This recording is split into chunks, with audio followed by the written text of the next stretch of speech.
Altai கிறிஸ்து பிறந்த முதல் நூற்றாண்டின் அரேபிய வரலாற்றில் புகழ்பெற்ற மன்னர் இவர். அதி நல்லவர், வல்லவர், கொடை வள்ளல் என கடைசி வரை பெயரெடுத்த புலவ மன்னர் இவர். அனைவரது அன்பையும் பெற்றவர். அவரது முதிர்ந்த வயதில் நண்பர் ஒருவர் அவரிடம் ஒரு கேள்வியை கேட்டார். உங்களால் எப்படி இவ்வளவு நல்ல பெயரை கடைசி வரை எடுக்க முடிந்தது? அபிநயத்துடன் சொன்னார் அவர், எல்லாம் நடிப்புத்தான். நடிப்பா?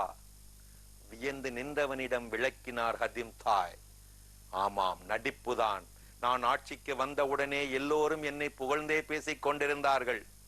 யாரும் எனது குறைகளை சுட்டிக்காட்டவே இல்லை. அது நாட்டுக்கு நல்லதில்லை என்று நான் உணர்ந்தேன். எனவே முடிவெடுத்தேன். காது கேளாதவன் போல நடிக்க ஆரம்பித்தேன். எனக்கு காது கேட்காது என்று எல்லோரும் நம்ப ஆரம்பித்தார்கள். சிலர் என் காது படவே என்னை பற்றிய குறைகளை பேசிக் கொண்டார்கள். என்னுடைய ஆட்சியை கடுமையாக விமர்சித்தார்கள். அவற்றையெல்லாம் கூர்ந்து கவனித்துக் கொண்டேன். மனதிலே குறித்து வைத்துக் கொண்டேன். கேட்ட குறைகளை எல்லாம் நல திட்டங்களாக தீட்டி செயல்படுத்த ஆரம்பித்தேன். இவ்வாறு முழு நுணுக்கங்களையும் மக்களிடமிருந்தே கற்றுக்கொண்டேன்.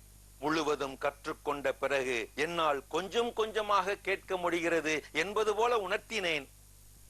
இதுதான் நான் நல்ல பெயர் எடுத்த ரகசியம். இப்படி விளக்கினாராம் அந்த நல்ல மன்னர் ஹதீம் தாய், முதலாம் நூற்றாண்டு அரசர். அட, காதும் காதும் வச்சது மாதிரி செஞ்சு முடிச்சிட்டாரே இந்த மன்னர். நடித்தாவது நல்ல பெயர் எடுத்து விட்டாரே. நாசுக்காக சுட்டி காட்டும் நாவும், நயமாக கேட்டுக்கொள்ளும் காதும், நடுநிலையோடு சீர்தூக்கி பார்க்கும் மனசும் முன்னேற்ற பாதையின் முத்தாய்ப்புகள்.